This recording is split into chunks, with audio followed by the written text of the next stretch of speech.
Hey Bible readers, I'm Tara Lee Cobble, and I'm your host for the Bible Recap.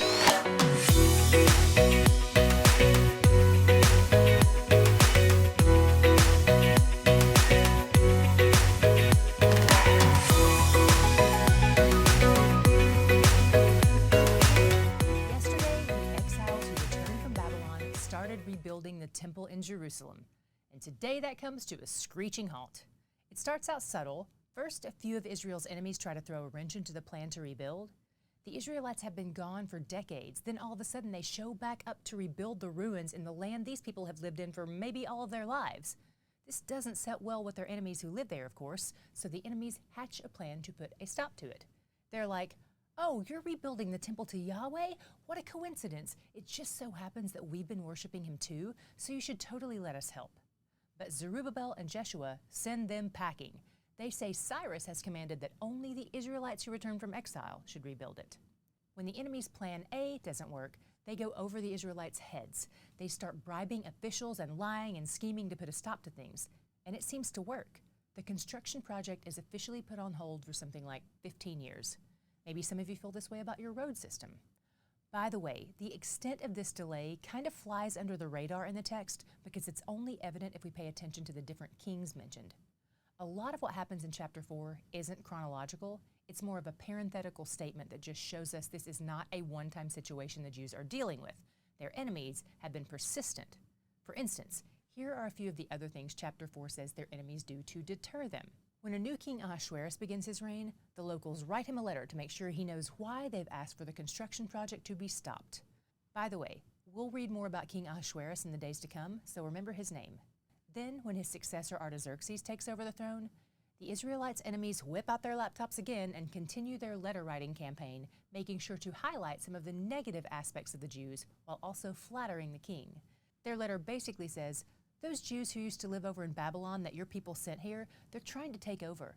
And maybe you don't remember this, but when they lived here before, they were a bunch of wicked rebels.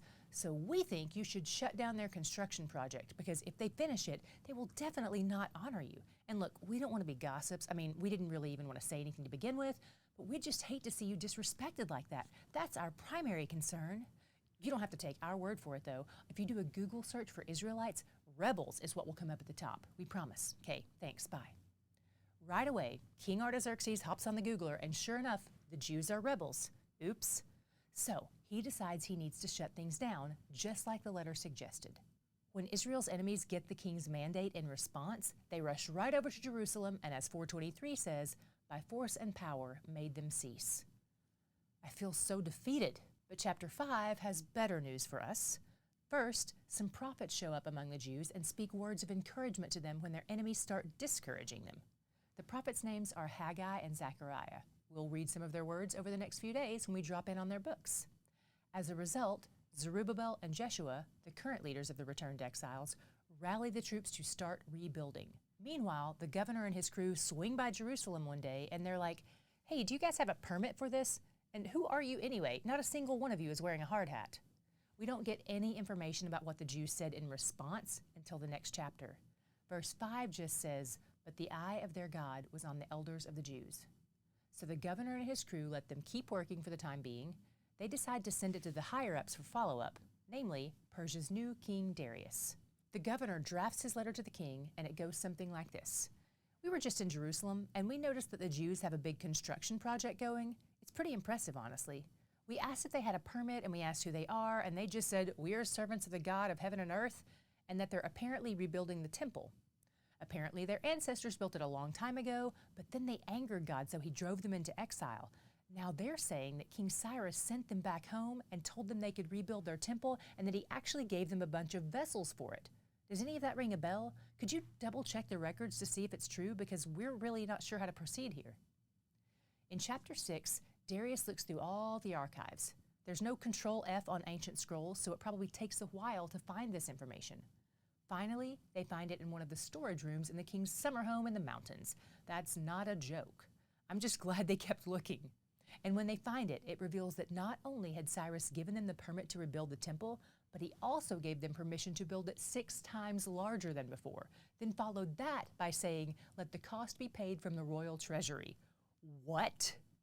Armed with this new information, King Darius writes the governor back and says, back off, let them rebuild. The only time you need to bother them is to write them a paycheck because you're footing the bill for this. Give them whatever they need as far as supplies, and even give them whatever they need for sacrifices and offerings, and give it to them every single day. Do what they need so they can continue to seek God and pray for me and my family. Then King Darius adds a little PS that says, no one can change this command or he'll get the death penalty, and I'll turn his house into a landfill, and may God overthrow anyone who tries to overthrow the Jews or destroy their temple. I'm speechless just reading this 2,500 years later, so I can't imagine how the governor felt in that moment when he got that letter.